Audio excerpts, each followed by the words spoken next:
If you've been with us in the past couple of days, we have been celebrating 100 people's birthdays, one born each day of the century, starting with 1900. And I hope many of you were here Sunday night. It was wonderful when we had all 100 here. And since we have had yesterday morning the people who were born from 1920 through 1939, today we will have with us the people who will reflect back on their birth year from 1940 till 1959. So with that, I would like to introduce to you Joanne Nelson, who was born in 1940.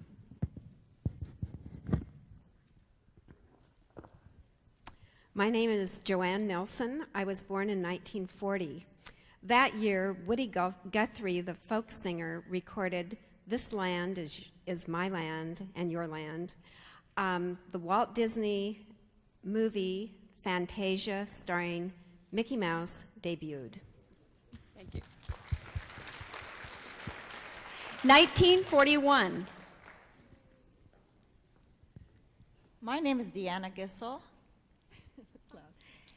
I was born in 1941. Japan declared Japan attacked Pearl Harbor, causing the United States to declare war on the Japanese and enter World War II. Thank you.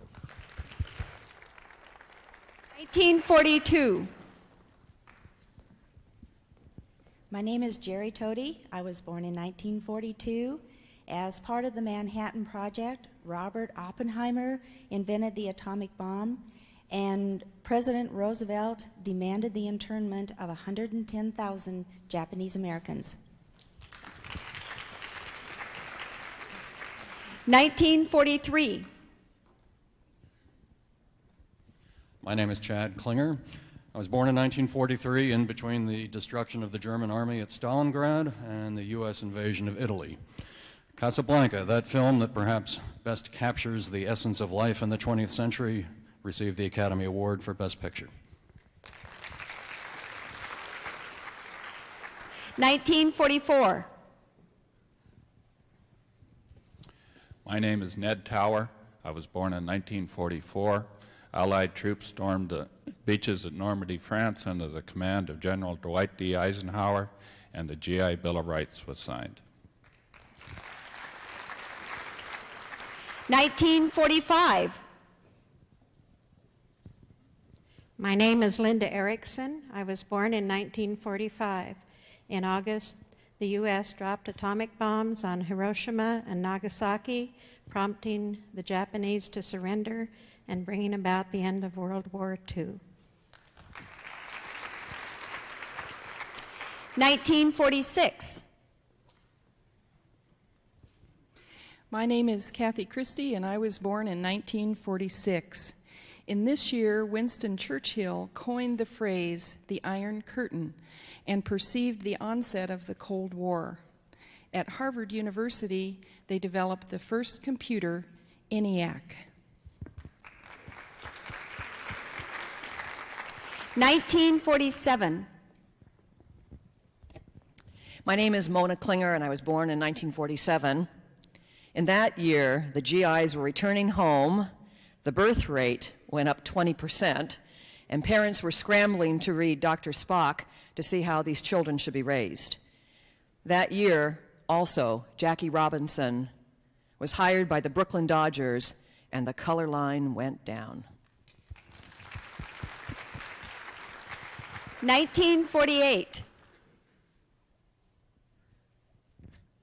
My name is Tim Christie, and I'm representing the year 1948. In 1948, Margaret Sanger founded the International Planned Parenthood Federation, and television began its boom with 1 million television sets throughout the United States. 1949. Good morning. My name is Fran Barr. I was born in 1949. And the year I was born, President Harry Truman signed into law an increase in minimum wage from 40 cents an hour to 75 cents an hour. We've come a long ways, baby. 1950. My name is Kathy Hostetter, and I was born in 1950, the same year that Smokey the Bear appeared. And we've been through half of a century of wars and a depression, and America now is looking for some humor. So on October 2nd, 1950, Charles Schulz premiered his first comic strip, and it featured a bald-headed little boy named Charlie Brown, a big old dog named Snoopy, the Peanuts gang, and by the end of the semester, end of the century, it will be featured in 2,600 newspapers worldwide to all ages and nationalities. You're a good man, Charlie Brown. 1951. Good morning. My name is Michael Burke. I was born in 1951, and in that year, U.S. surgeon John Gibbons created the first heart-lung machine, and Chrysler Motor Corporation introduced power steering. 1952. Good morning. I'm Susan Andrews, and two events during my birth year, 1952, changed the course of American society. First, Dick Clark hosts an American Bandstand, and the first birth control pill was introduced.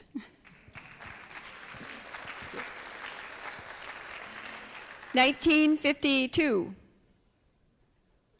Or 53. I'm looking here. Okay, we lost one. 1953. Sorry about that. That's all right. Good morning. My name is Susan Weller, and I was born in 1953. That's the year that scientists first discovered the link between cancer and the tar in tobacco. 1954.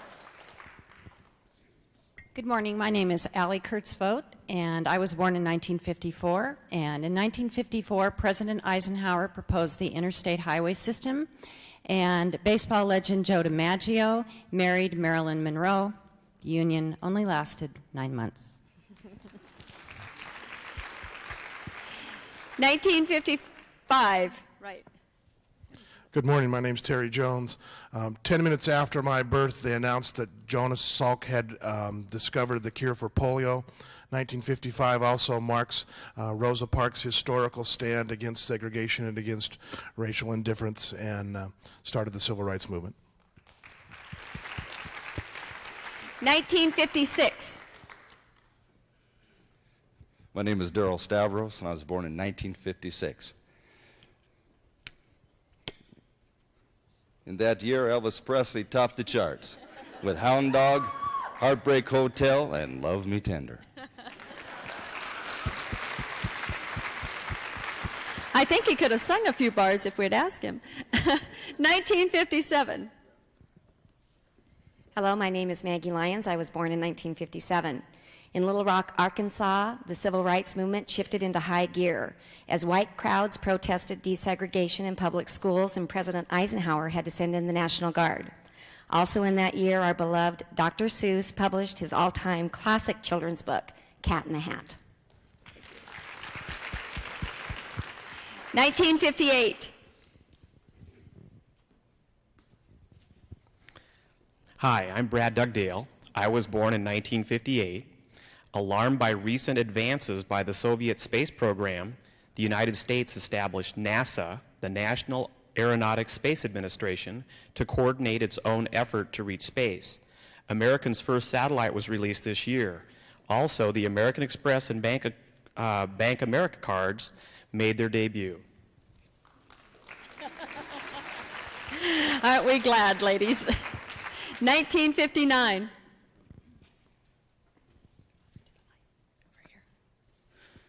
Hi, my name is Allie Shute. I was born in 1959.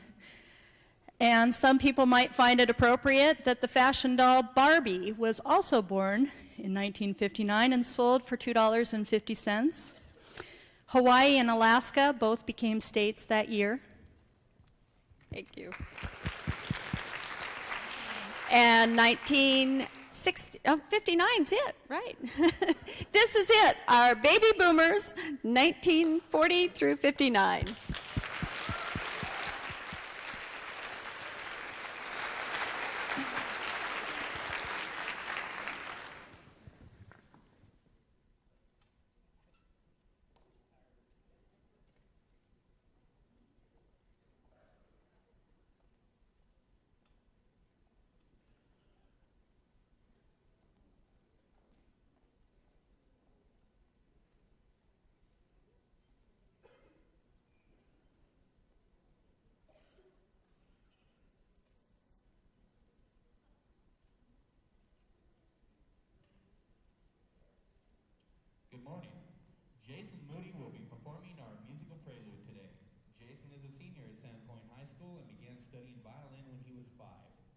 his short career, he has won numerous awards and has performed as a guest soloist for many noteworthy symphonies. This weekend, he will be performing in the NIC Foundation concert. Today, he will be playing the first movement of Concerto for Violin and Meditation. He will be accompanied by George Conrad.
Good morning. We have a couple stage hands here moving things around for us. I'd like to thank the Idaho Humanities Council for funding, in part, the Popcorn Forum, the 30th one, and the Convocation Series for this week. Our country has heroes in science. What has happened in the last 100 years? I guess we could say that many things have happened, but on top of all those, you would say the atomic bomb was a big triumph in some respects. You could also say landing on our moon was a real triumph also. And probably the last thing, the discovery of the DNA structure. And so today we're playing up all three of those items, the DNA, molecule, landing on the moon, and celebration of the atomic bomb development.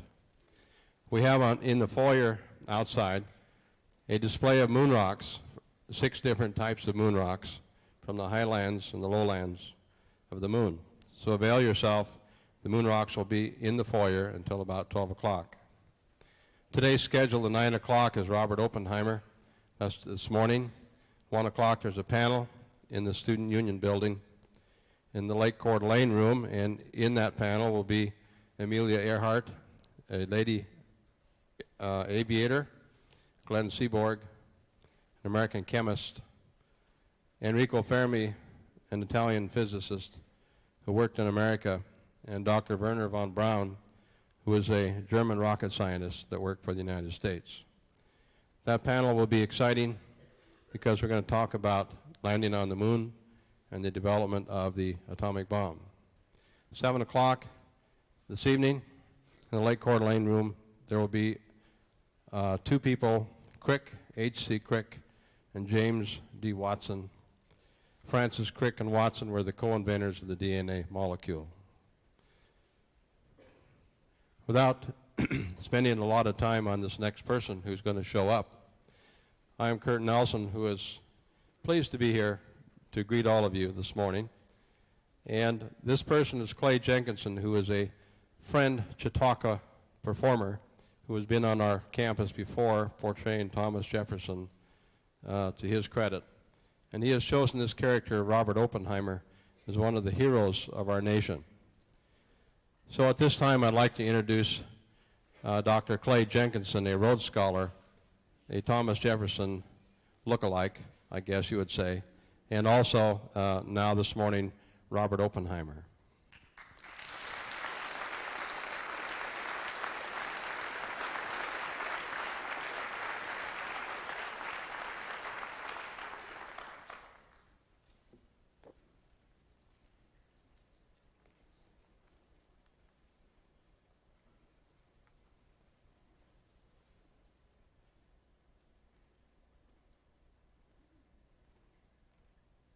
At 8:14 a.m. on August 6, 1945, a uranium-235 device called Little Man was detonated over Hiroshima in Japan. It was delivered by a B-29 bomber. The mushroom cloud rose immediately to 38,000 feet. According to American estimates, 78,000 Japanese citizens were killed more or less instantly. And Japanese estimates later totaled the number of dead at Hiroshima at 200,000. 3 days later, at Nagasaki, a plutonium implosion device called Fat Man was detonated. Its impact on buildings and other structures was less than the Hiroshima uranium bomb, but the number of people it killed was larger. American estimates ran to 100,000. I built those devices at Los Alamos in New Mexico, and I declare that I am not an American hero. Shortly after the war, I went to the White House to speak with President Truman about an appointment to the United Nations. And Truman did not seem to have a sense of the urgency of our need for peace after the war. Truman, as you know, had been brought into the presidency more or less by accident at the death of Franklin Roosevelt. And in fact, when Truman became president in April of 1945, he learned for the first time of the existence of the Manhattan Project. He had been, like everyone else, kept in the dark throughout the entire war. And suddenly, overnight, he was informed that this device was being built in the desert of New Mexico, a device of unprecedented destructiveness. So I was in the Oval Office speaking with the president. He seemed not to be attending to my sense of urgency about the need for international cooperation and peace. And so I blurted out, "Something must be done about this, Mr. President. I feel guilt. After all, I have blood on my hands." President Truman ended the meeting immediately. I was ushered out unceremoniously from the Oval Office. He turned to an aide and said, "Don't bring that fellow around here again. He only built the bomb. I'm the fellow who fired it off." This tells you something about the post-war world. My message today is a very simple one. I'll tell you a little bit about my life. I'll tell you more about the making of the atomic bomb. But my message is as simple as it could be. The atomic weapon requires humanity to rethink its basic structures of international cooperation. If we add the atomic weapons to the arsenal of the world's devices of warfare and routinely absorb them as a more violent means of killing, the day will come when the world will curse Los Alamos and Hiroshima. The question is the atomic bomb different from other weapons in degree or in kind? In other words, is the atomic bomb merely a vastly more powerful device for the spread of violence, or does it represent something new under the sun and therefore changes the very equation of human relations? I believe strongly that the atomic bomb represents something new and that it requires humanity to grow up, that we cannot fight another war. You have all heard the cliche that the Third World War will be fought with nuclear devices and the Fourth with sticks and stones and clubs.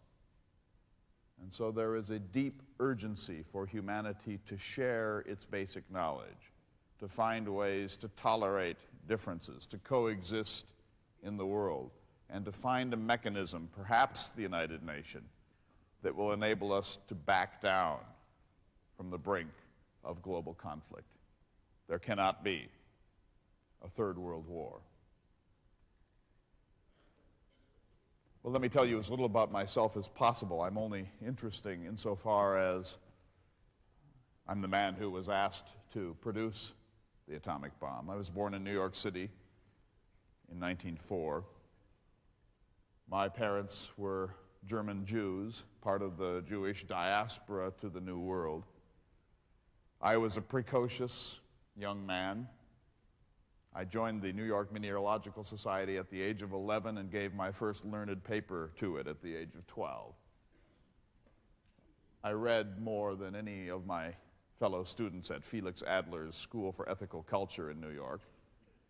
I was a lazy and sedentary boy. In fact, Professor Adler sent a note home to my parents saying, "Your son, Robert, is holding up class. Would you teach him to climb stairs? He insists on using the elevator." When I was 12 years old, I wrote to one of my cousins and said, "Ask me a question and I shall answer it in classical Greek." I was so obnoxious to my fellows that when I went upstate New York to camp one summer, other boys stripped me naked, painted my genitals, and locked me in an ice house overnight. But by the time I went to college, I knew several languages, and I had absorbed virtually the entire corpus of English literature. I went to Germany after graduating from the School for Ethical Culture, and there in the Harz Mountains I collected minerals and also trench dysentery. I was sick. I came back to this country, was not therefore able to enroll at Harvard immediately. My parents asked Herbert Smith, who had been my English professor at the ethical school, to take me west to recover my health. We went to the mountains of New Mexico. I fell in love with them, and years later was able to bring the Manhattan Project to that very spot, to Los Alamos. I went off to Harvard, studied chemistry, graduated summa cum laude in 3 years, then went to Cambridge University in England to study with Rutherford. It was at Cambridge that I first came into contact with quantum mechanics. The great intellectual revolution of the 20th century was the subordination of Newtonian physics to a revolutionary new view of the universe called quantum mechanics. Niels Bohr, the greatest quantum physicist, said late in his life, "Any man who believes he understands the first thing about quantum mechanics has not studied this issue." And I remember at Cambridge studying deeply to master this field and finding myself literally standing in front of a chalkboard for whole days at a time, from dawn until dusk, with a piece of chalk and saying, the point is, and not knowing what the point was. But eventually, I became one of the adepts at quantum mechanics. I took my doctorate at Göttingen University in Germany in 1927. I came back to this country, and I was offered 10 academic posts, 8 domestically and 2 in foreign nations. I chose the West. I chose Berkeley in California, which had no School of Theoretical Physics. I created it. And also had a joint appointment at Caltech in Pasadena, and I split my time. I was a poor professor, spoke above the heads of my students, was characterized by impatience and even arrogance. My students said they knew when I was upset with their lack of mastery because they saw what they took to be a blue glare in my eyes. I called it my beastliness. I could never control it. One of my professors in Göttingen, a man named Frank, came to the United States to give lectures, and he chose rather pretentiously at Berkeley the title, "The Fundamental Meaning of Quantum Mechanics." During the course of these seminars, a student at Berkeley asked him a question which I could tell Frank could not answer. So I stepped forward and said, "I don't intend to give lectures on the fundamental meaning of quantum mechanics, but that question was nonsense." Frank did not forgive that. In the course of my life, I made enemies, and some of them came back to haunt me.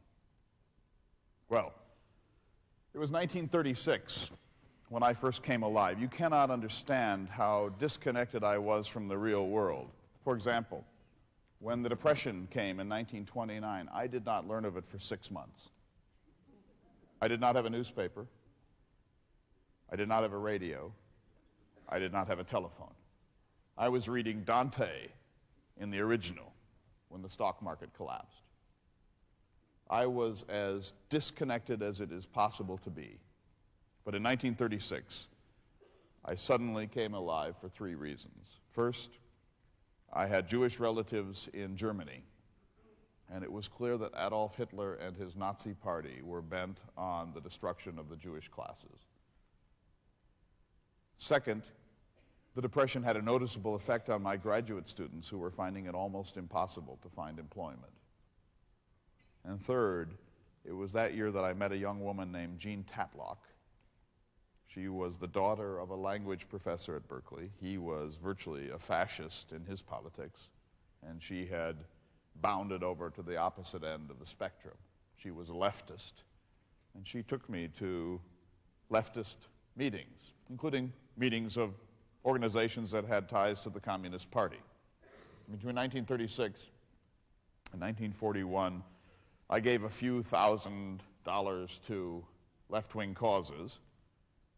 I participated in a handful of meetings that could be said to have been in the aegis of the Communist Party in the United States. And I was a kind of intellectual fellow traveler, fascinated by the possibilities of a socialist future for America.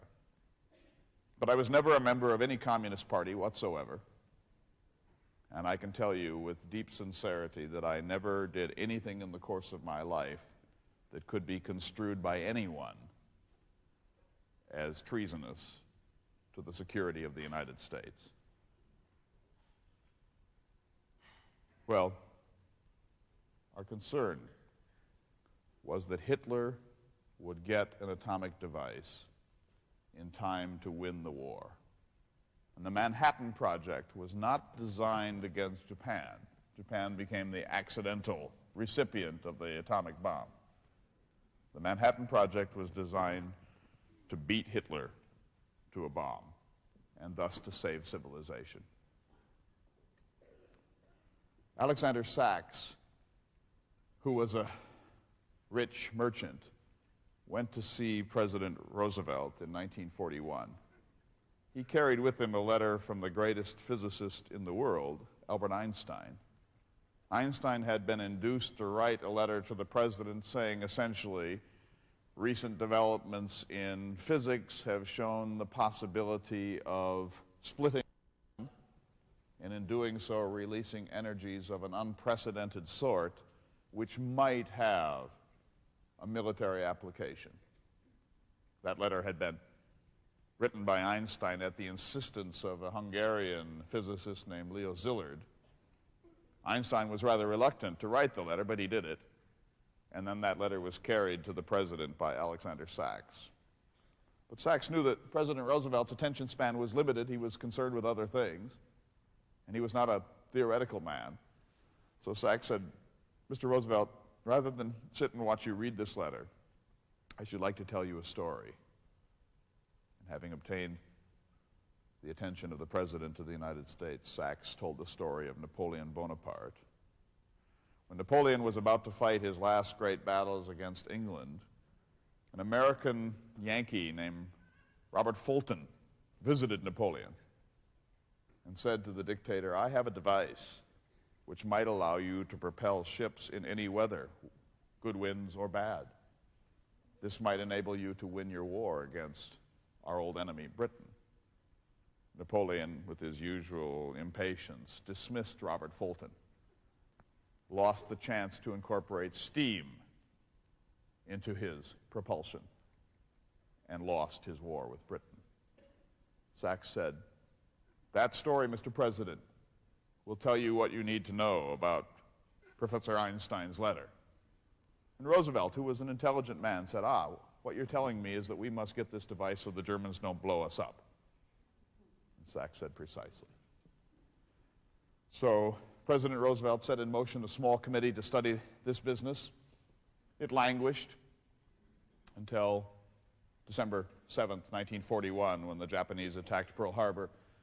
Now suddenly the American war effort was mobilized, the Manhattan Project was coalesced, and the most important single decision was not asking me to coordinate it at Los Alamos. The great decision came in September of 1942 when the government of the United States chose Leslie Groves to lead the project. Leslie Groves was the man who built the Pentagon. He was the best military builder in America, and he was asked to head up this emergency project to rush into existence an atomic device.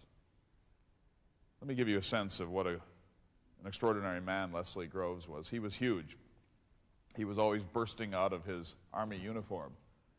He was a vulgar, plain-spoken man. But in the course of his time heading up the Manhattan Project, he intuited a fair amount of quantum mechanics and could tell when the physicists that he had employed were bluffing or not. Furthermore, he had a genius for organization. The day after he was appointed, he obtained in New York Harbor a supply of uranium ore that had been languishing there. 3 days later, he purchased 52,000 acres in Tennessee, which became the Oak Ridge plant. A week later, he went to Chicago to meet with Enrico Fermi and discover what had been done with the search for a critical mass in nuclear physics. But probably the most important moment came just 3 days into his tenure as the leader of the Manhattan Project, when he went to some subaltern in the United States Army and asked for Class AAA status for his project, for one of his facilities. And that subordinate said, "This is impossible, that this is a war effort. We don't have the resources to divert to this sort of thing. We can give you Class A status or possibly Class AA status, but certainly not AAA status." This was a crisis moment in the history of the world. Leslie Groves stepped back and said, "That's fine. Tomorrow morning, I will send a letter to President Roosevelt urging him to cancel the Manhattan Project." The subordinate realized that he must back down. The project was given AAA status, and Leslie Groves brought in the atomic bomb not only on time, but under budget. One of my fellow physicists at Los Alamos said he's the most interesting son of a bitch who ever lived. And there would have been no bomb without Leslie Groves. Well, he came first to Chicago to meet with Fermi. And when he was at Chicago, he asked Enrico Fermi, how much is a critical mass? Now, critical mass is the amount of fissionable material, the amount of radioactive material required to create a bomb. You need a certain mass of these unstable atoms to create a sufficient base for the explosion that's desired. It's called the critical mass. Fermi was the most brilliant scientist in this regard in the world, and he said to Leslie Groves, "We're not sure, but we think we understand what a critical mass is within a factor of 10. Groves said, "Wait a minute. If I were holding a wedding reception next week, and I were calling the caterers, and I said, the reception may have 100 guests or it may have 1,000, do you think they'd be satisfied?" And so he pressed them to tell him what the critical mass was. They did, and it proved to be quite accurate. A few days later, he arrived in Berkeley, where I was teaching, and he went to see Ernst Lawrence, who had developed the cyclotron. The cyclotron would prove critical to separating the fissionable atoms of uranium from the more stable atoms. And Lawrence said, "If you want to know the theory of this thing, you need to go see my colleague Robert Oppenheimer." So Leslie Groves came to visit me. He asked me a series of questions. By the end of the day, he had chosen me to head up the project.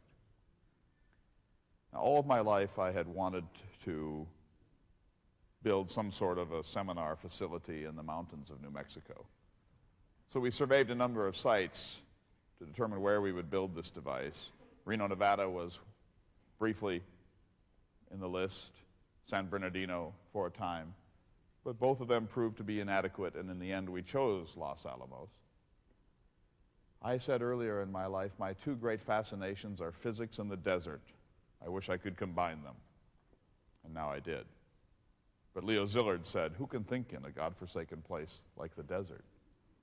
And so recruiting men to that facility was not at all simple. Let me tell you a little bit about the difficulty of the Manhattan Project. The physics of it is not particularly abstruse. I won't explain the physics of it because it might be a misuse of our time, but the physics of it did not require quantum mechanics. It required a fair sophistication. Let me just briefly explain what happens. The neutron is an electrically neutral particle in the nucleus of an atom. If I can somehow displace that neutron and make it bombard the nucleus of another atom, it, like a billiard ball, will enter the nucleus of the second atom, and theoretically, statistically, it will discharge not just one other neutron, but between 2 and 4. So one billiard ball striking the nucleus of another atom discharges 2 or 3 billiard balls who go on to strike 2 or 3 more. And if this continues long enough, you get what is called a chain reaction, which spins out of control, and within minutes an infinite number of neutrons have been released. That's what creates an atomic explosion. When you control that chain reaction, only heat is produced. That's a nuclear reactor.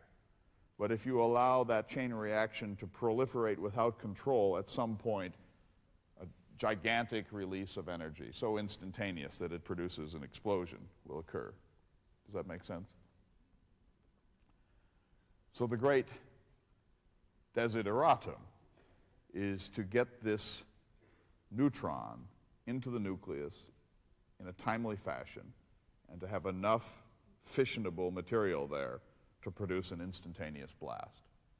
It sounds simple, but it's almost an impossible engineering problem. Why? Because if you bring the critical mass together too soon, you'll have a premature explosion.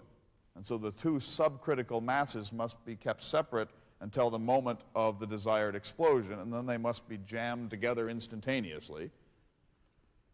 But even when you get that problem solved, then you must keep those two subcritical masses together long enough for the explosion to build. And the great problem is that it tends to splatter before enough energy can be built up. So getting the subcritical masses together and then keeping them together long enough to create a true explosion is the technology, is the engineering problem of an atomic bomb. And most of what we did at Los Alamos was simply that. We had 2 devices. This was a redundant project. We not only worked with uranium, but with plutonium. Plutonium had been discovered by Glenn Seaborg in 1940. So we used 2 different radioactive metals, and we used 2 different firing mechanisms. For the uranium bomb, we used a gun mechanism, essentially like a cannon. A subcritical mass is fired into another one. But for the plutonium device, we used an implosion mechanism, much more complicated, in which 64 tiny explosions occur on the periphery and drive the subcritical mass together. That creates a much more efficient atomic device. But coordinating those 64 tiny explosions is virtually impossible. And keep in mind that the Manhattan Project was the last major engineering project in world history that was conducted with a slide rule. No computers, no calculators, all slide rules. So virtually impossible. Now let me give you a sense of what had to happen for this emergency project to succeed. First of all, we had to gather the scientists, not at all easy. Some of them refused to come to Los Alamos because they considered it isolated. Others were involved in other deeply serious war-related projects like the development of radar. Some of them had ethical concerns about being involved in a project of this sort. Isidore Rabi, for example, one of the greatest of all of the physicists, said he would not participate because he said, we have not spent 2,000 years developing physics for it to come to this end. And so gathering these people, even with a sense of urgency in our quest to defeat Hitler, proved virtually impossible. One time Groves came to visit us at Los Alamos, and at one picnic table during lunchtime, he saw 8 Nobel Prize laureates sitting together eating cheese sandwiches. And he said, "At great expense, we have gathered the largest collection of eggheads ever." So gathering these people was one problem. Keeping them together was another. Great men have great egos.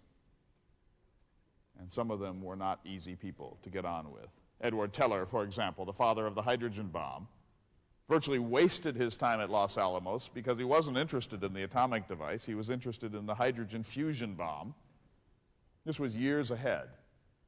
And his duty was to help us get that project, the atomic fission project, finished. But I could never keep him on task. And his ego was so gigantic that he resented my attempts to coordinate his genius for the rest of his life and helped to destroy me after the war. The next issue was actually a relatively simple one. Where do you get the radioactive metals?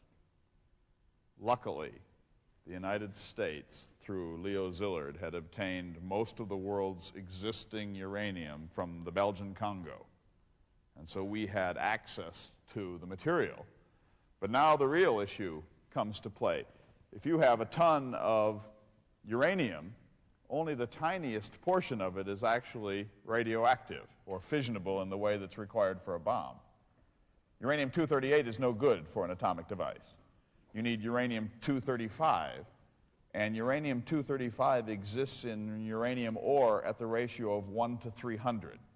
And so it must be separated out from the ore before it can be useful. How do you separate it? You cannot separate it chemically because it's chemically indistinguishable from uranium-238. There's no chemical method of separating them. And so the only method to separate them, or two actually, one is using a cyclotron, and you spin these atoms faster and faster and faster so that the tiny difference in mass, almost unmeasurable difference in mass, will eventually play out, and the less massive atoms will stay close to the center of the cyclotron, and the more massive atoms will be thrown farther out. And thus, over many processes in a cyclotron, you can slowly create an ounce of uranium-235. The other method is called gaseous diffusion. I won't go into the details of it, but it's even more complicated.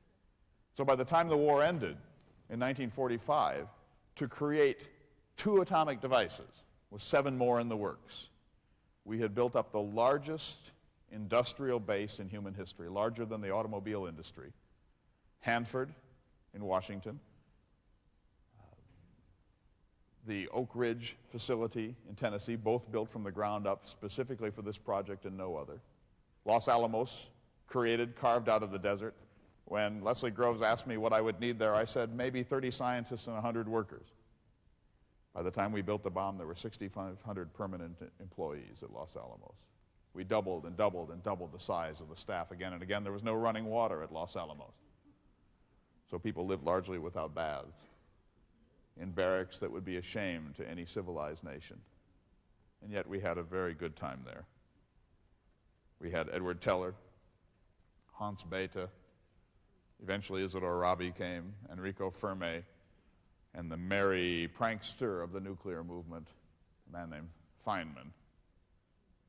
They all gathered there, and they all spent the best energies of their lives to create this device. Well, once you solve the problem of isolating fissionable material from the larger ore, assuming you can solve the problem of these implosion and gun mechanisms, the next issue becomes portability. It's one thing to build this bomb, but if it's the size of a warehouse, how do you deliver it to Berlin? And so it needed to be small enough to be portable, which was a very difficult problem of engineering indeed. But we solved that one too. The first test came just a few weeks before the end of the war. It came on July 16th, 1945. We chose to test the plutonium implosion device because it was more complicated than the uranium gun one. We built a tower 100 feet tall at a place called the Valley of the Journey of Death at Alamogordo, New Mexico. The subcritical masses of plutonium had just been processed in time for the construction of this one bomb. We only had enough for one. and the subcritical masses were actually carried in briefcases to the site. We were under instructions to maintain high secrecy. No one in the district knew what we were up to. They knew something was going on, but they weren't certain what. But one of the security leaders made a strategic error when the subcritical masses were delivered to Alamogordo. When they went through the sleepy little villages in the mountains of New Mexico late at night, they turned on their sirens so they wouldn't get in car accidents. I assembled the bomb myself on top of that tower. And now 2 subcritical masses were as close together as they could be and not create a pre-detonation. We were scheduled to test the device on the 4th of July, 1945. We had to wait till the 16th. And the weather was poor. There were thunderstorms in the district. We were afraid that lightning might actually set off the bomb. We had a weatherman there named Hubbard. Leslie Groves came and was storming around with his usual blustering aggressiveness, and at one point asked Hubbard for a weather report.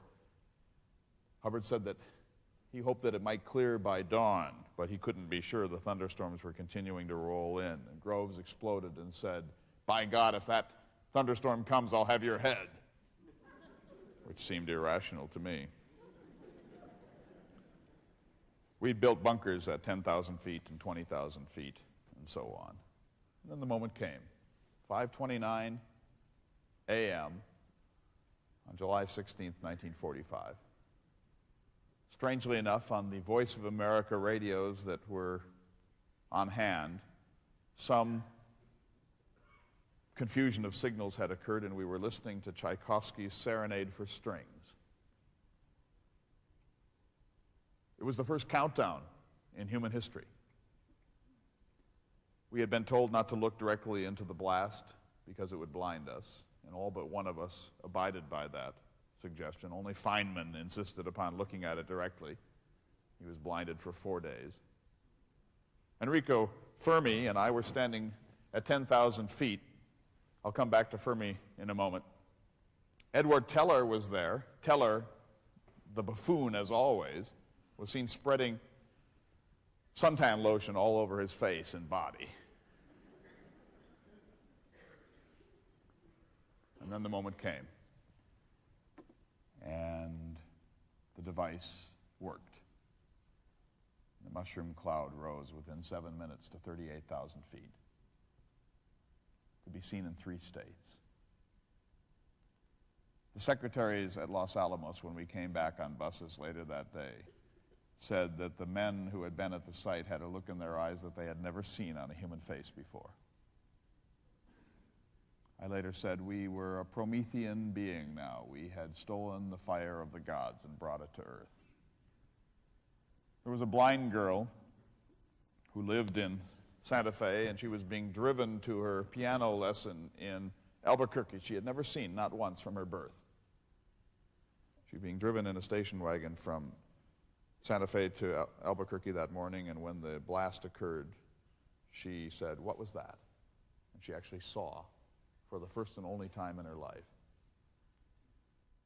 a sheep herder 15 miles from the site, entirely ignorant of what we were doing, was knocked off of his cot by the speed of the air that came from the blast. Even at 10,000 feet, the feeling of the atomic bomb was the same as being 3 feet from a hot furnace or fireplace. I later wrote, when the moment came and the blast occurred, some laughed, some cried, most were silent. Just 18 hours earlier, I had received a cable from Los Alamos saying that the implosion device that we had counted on to be the mechanism to make this bomb work had shown in the last tests to be an imprecise one, and the prediction at Los Alamos was that the bomb would not go off. This is a $2 billion project. The man who had been in charge of the implosion mechanism was George Kistiakowsky. I went to him. He was at Los Alamos, and I browbeat him publicly. He was so angry that he never forgave me. But he bet me. He said, I will bet you $10 to a month's salary that this device will work tomorrow morning. And when it went off and worked just as he had planned, almost unconsciously, I pulled my wallet out of my pocket and walked up to him and said, George, I don't have it. I don't have the money. A man named Bainbridge, Kenneth Bainbridge, who was one of the gentlest participants in the atomic bomb project, came up to me as we were standing there watching the mushroom cloud and said, now we're all sons of bitches.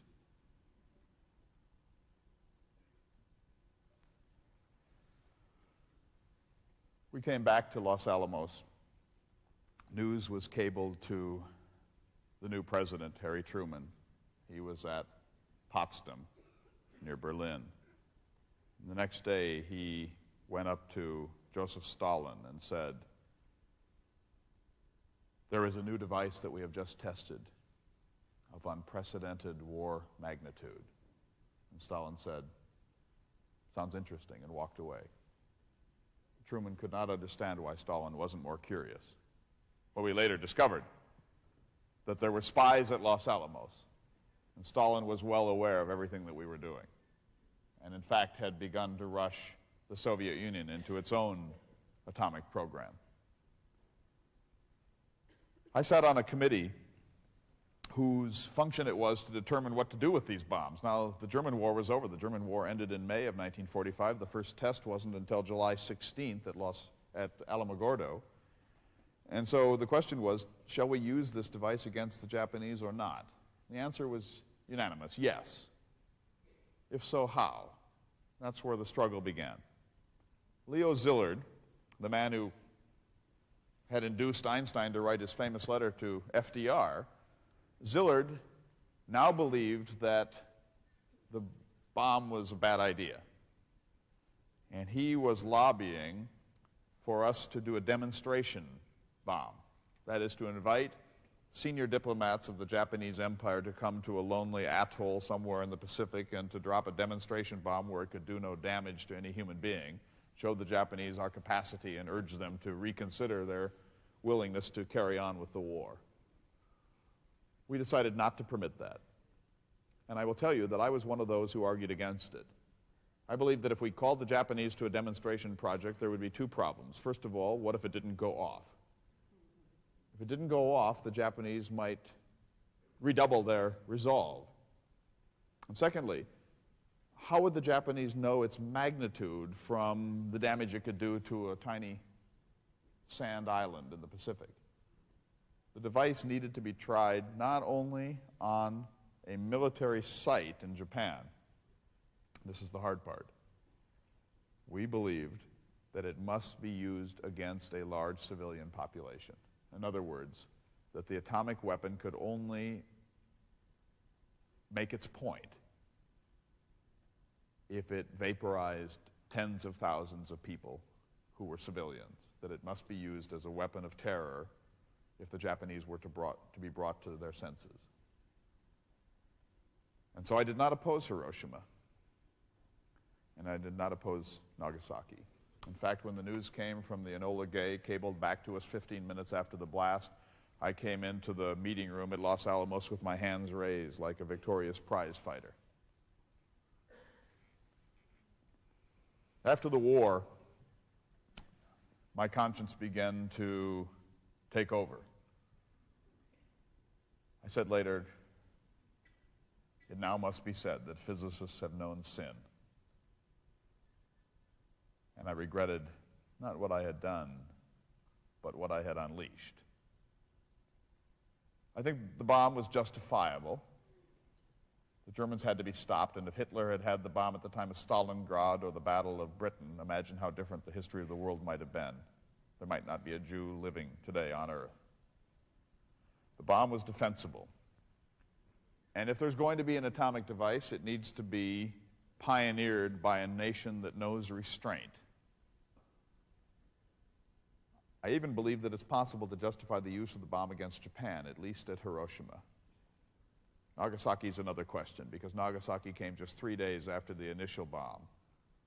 and it's possible that the Japanese High Command did not have sufficient time to meditate its effectiveness before the second device was dropped. But that was part of the momentum of the nuclear age. But where my conscience began to trouble me was what comes next. How do we avoid a third war?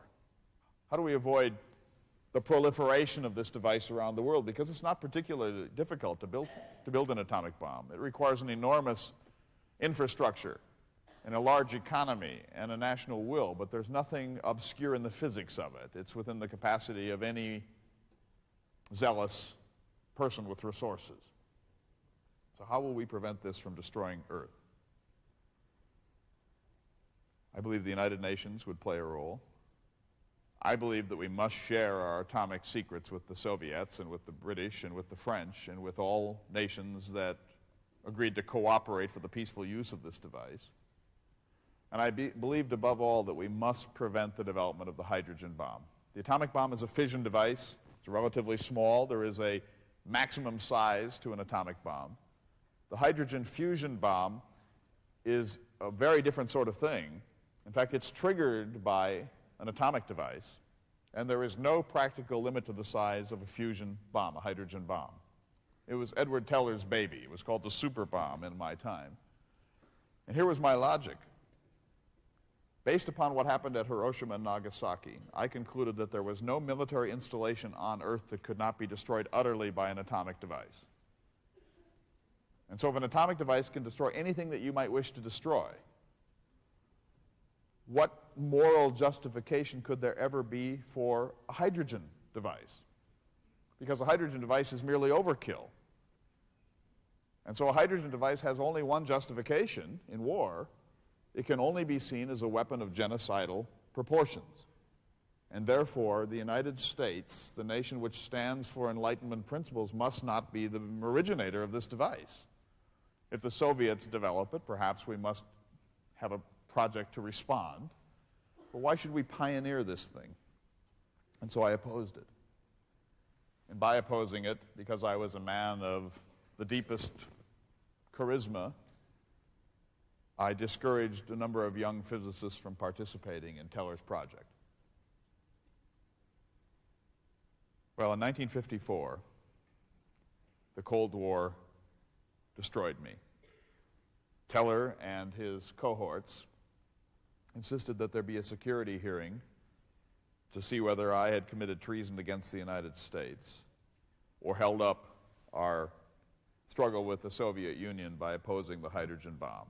In the spring of 1954, I was the subject of a month-long security hearing in Washington, D.C. And one incident from my past came back to haunt me. Early on in the Manhattan Project, I had gone back from Los Alamos to Berkeley, which was my home. I had held a dinner party there. A friend of mine named Chevalier, who was a professor of languages at Berkeley, had come into the kitchen while I was making martinis. He had approached me and said, "Dr. Oppenheimer, the Soviet Union is our chief ally in this war. I know people who, if you wished, could take information about your project to the Soviet Union." I put a stop to this conversation immediately and said, "You must never ask another question about this project. It is a secret project. You have no idea what this project is. I am not at liberty to tell you one thing about it. The Soviet Union is not to understand anything that we are doing. I am not interested in intermediaries of any sort, and if you ever raise this subject again, I will have no choice but to report you to the government of the United States." And thus it ended, a 5-minute conversation. Now, here's the mistake that I made. I should have gone to Leslie Groves the next day and told him of this story, but I didn't. Why? Because I wanted to protect my friend Chevalier. I considered him to be a well-meaning man, but a naive one. I don't believe that he was interested in treason. I believe that he was simply interested in cooperation. And so I did not report this to Leslie Groves until months later. And when I did report it, I refused to divulge Chevalier's name. I said, "If you give me a direct order, I will tell you who this was, but I consider it to have been a harmless incident, and therefore I would rather not, for the moment, Groves did not insist upon it, but by December of 1943, he asked me point blank to tell him who had approached me, and I did. He concluded that nothing of a security breach had occurred, that I had acted with some irresponsibility in not reporting it immediately, but that there was nothing fundamentally wrong with my choices. But when the security hearings came, my enemies used the Chevalier incident to destroy me, and I could not explain myself adequately to the Cold Warriors. My security hearings were as unfair as they could possibly be. By law, they were required to be informational only, and yet from the moment we began, it was a prosecution and a persecution. My phones were tapped illegally. My conversations with my own personal lawyers, which are protected constitutionally, were tapped. My own lawyers were not given security clearances to read the documents which they would have needed to defend me, and yet the government had all of the documents at its fingertips. And so in the end, without the deepest rebuke, the government of the United States decided that it would not renew my security clearance. So here I was, the man who single-handedly put together the atomic bomb, theoretically saved Western civilization, served my country in ways that destroyed my own moral fiber, and now am accused of having committed treason against the United States. I never fully recovered from this. I was the president of the Institute for Advanced Studies at Princeton. The government tried to strip me of that post also, but Princeton, protecting academic freedom, kept me. In 1963, President Kennedy decided to rehabilitate me by giving me the Enrico Fermi Award, the highest honor that a nuclear scientist can receive in this country. And the reward was to be given to me in late November of 1963. Well, you know that John Kennedy was killed on November 22nd. And so the ceremony was postponed until early December, December 8th. The new president, Lyndon Johnson, gave me the award. In the ceremony in the White House, he said, "This is one of John Kennedy's greatest legacies." And I was in some sense rehabilitated. I said on that day, "Mr. President, I think that it is just possible that it has taken some courage and some creativity for you to make this award. I hope it augurs well." I went to Japan in 1960.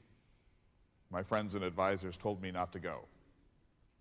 The Japanese would be hostile, but they weren't. The Japanese were curious and respectful and even friendly. At the airport, a Japanese reporter said, "Dr. Oppenheimer, do you feel guilt over what you did?"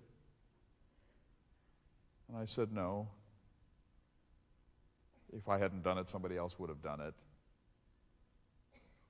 I don't feel bad. I don't feel worse than I did yesterday. I don't feel good. But I can't take this personally." I died of cancer in 1967. What can I tell you about the atom age? Just this: that it is vitally important for you who are sitting in this room to find a way to create mechanisms of international communication and cooperation.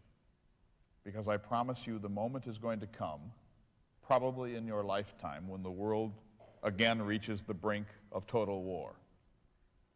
If it does, the atomic device will be used.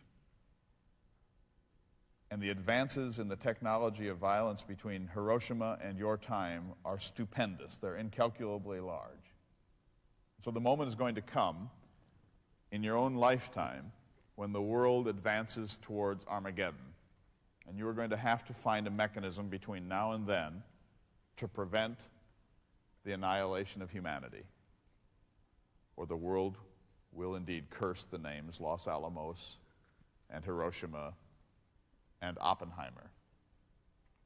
It takes me back to the moment at Alamogordo on the 16th of July, 1945, when the device worked. My first reaction was joy, because all of that gigantic effort had come together smoothly and efficiently.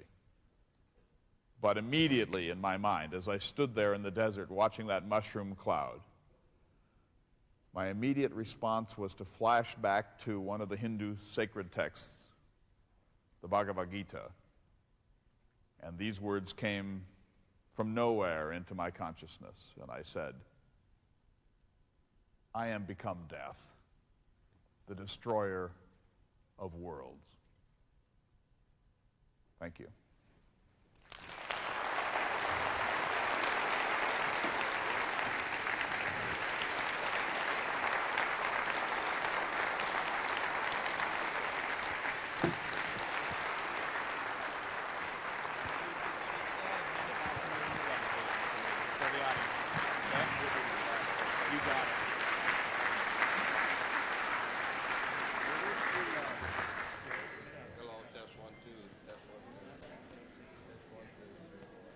We're going to take a few questions if you have them. Those that wish to go, of course, may, but let me take a few questions. Who would like to begin? Yes? You need the microphone. Not on the mic. Can you get the microphone on? Let me see if it's not on.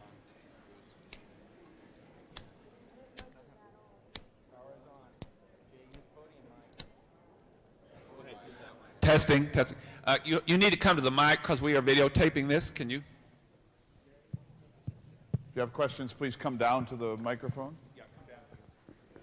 I just wanted to know if you thought that Armageddon was inevitable anyway. Is Armageddon inevitable? No. No, it isn't. Humans just possibly have the capacity to rise to enlightenment, but it will take every ounce of human will and energy and restraint to do it. Because the history of warfare is quite clear that people who have weapons tend to use them. And so you cannot count on any single nation restraining itself, including the United States of America. We are, after all, the only nation that has ever actually used a nuclear device in war. So you can't count on any single nation restraining itself. Therefore, you must build a structure of cooperation and arbitration and mechanisms to resolve these issues before they come to that precipice. But it will take every fiber of your will as enlightened nations to prevent this from occurring.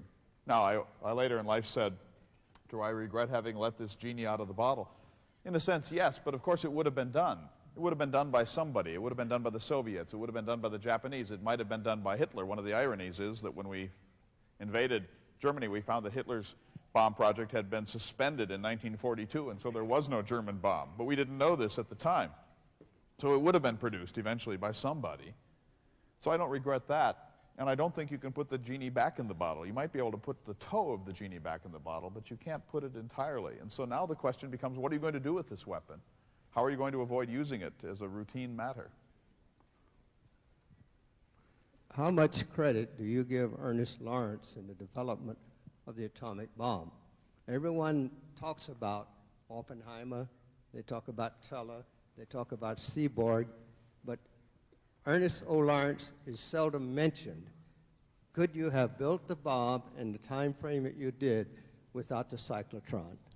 Could we have built the bomb without the cyclotron? Yes, we could have. It would have been much more difficult, and I don't mean to downplay Ernst Lawrence's work, but keep this in mind. The gaseous diffusion process does not require a cyclotron. This was the process essentially at Oak Ridge in Tennessee, and there would have been enough fissionable material available by the end of the war for it to be used, even without the cyclotron. However, the cyclotron played a vital role in the development of this device, and Lawrence was its founder. He invented the cyclotron in 1930.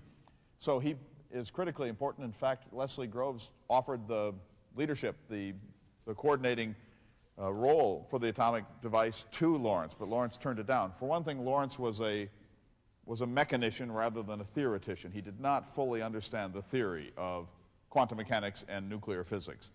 And so he didn't have the intellectual base to coordinate the physicists. That was one problem. And I will tell you this, and I don't mean this in a particularly negative way, but after the war, Lawrence spread the news that he was the father of the atomic bomb. And I felt that that was egotistical of him. Not that I wanted to be this dubious title for myself, but here's a man who played a critical but not exclusive role in the development of this device suddenly after the war, aggrandizing himself, and I felt that our duty after the war was to diminish ourselves. I said, physicists have now known sin. Why would we want to call attention to this? What's an atomic bomb? What's an atomic bomb? An atomic bomb is not like other bombs. An atomic bomb takes an atom. An atom is the smallest unit, the smallest basic unit of matter, and tears it apart, and in doing so releases enormous amounts of energy. So an atomic bomb is a bomb that splits the atom itself, and by doing so releases gigantic amounts of energy. If you've ever heard the phrase from Einstein, E equals mc squared, energy equals mass times the speed of light squared, that Einsteinian equation tells you why so much energy is released when you split an atom. How much more powerful is the hydrogen bomb than the atom bomb, and why? Why is the hydrogen bomb more powerful than the atom bomb? Because it's a fusion device and not a fission device, and in a fission device, as I said, at a certain point, it breaks up. You cannot maintain a critical mass long enough to build up much more than a certain amount of energy. The physics of heat and the physics of radiation eventually limit the capacity of an atomic fission device. But a fusion device has no practical limit because it can be 1,000 times, it can be 10,000 times larger than a fission device, because there is not the need to contain the spread of it. You could build it the size of a warehouse. You could build it the size of a small city. Now, there's a practical limit to how much you can keep at the right temperatures and keep within the range of the triggering device. But I'm told that, for example, in one of the fusion tests in the Pacific in the early 1950s, the explosion was so vast that even the physicists who had prepared it were frightened of it, and they realized this thing can proliferate exponentially if we chose to do it. I have two questions. You discussed the bomb that you observed, and you mentioned 10,000 feet from where you viewed it. I was at 10,000 feet away from the blast, yes. How did you protect yourself against that? We were in a bunker, but we had sunglasses, and we had smoked glass to protect our eyes. But how did you protect yourself from the blast? From the radiation? We didn't know much about radiation and fallout in my time, and we made some mistakes. We knew that there would be fallout, but we hadn't yet really come to terms with that as a byproduct of the blast. Now, no one who was there ever became sick, so we were far enough away. You wouldn't want to do it every day of your life, but you can be 10,000 feet away from one of these devices if the wind isn't blowing directly into your face and not have it produce any noticeable effects. There will be certain amounts of radiation that will travel that far, but not very many, and the eyes are what you need to protect most. So we were actually much less safe than anyone would be in your time, but safe within the parameters of what little we knew about fallout and radiation at the time. One of the reasons that we were timing the explosion so carefully is for downwind. If the winds were unfavorable, we would either have had to cancel the test or we would have had to evacuate Albuquerque, but we knew that those downwind could be affected by some fallout. You had a second question? My other question was, this test bomb, was it the same size as the one you dropped on Hiroshima? Yes, the test bomb was not like the Hiroshima bomb. The test bomb was like the Nagasaki bomb. The test bomb was a plutonium implosion device. That's what we used on Nagasaki 3 days after the Hiroshima bomb. We were pretty certain the uranium gun mechanism would work. It was the plutonium implosion mechanism that we had our doubts about. And we actually had a betting pool at the site about the kilotonnage that it would be produced. I think the highest estimate was 45 kilotons. That was Edward Teller. The lowest estimate was mine, 300 tons of equivalence to TNT. And the actual answer turned out to be 18,000 tons, or 18 kilotons. And I'll tell you an interesting story. I forgot to tell you when I mentioned Fermi. Fermi was standing next to me. When the bomb went off, I said spontaneously, "I am become death, the shatterer of worlds," from the Hindu sacred texts. Fermi, extraordinary man, had taken a small sheet of paper and torn it up into little bits.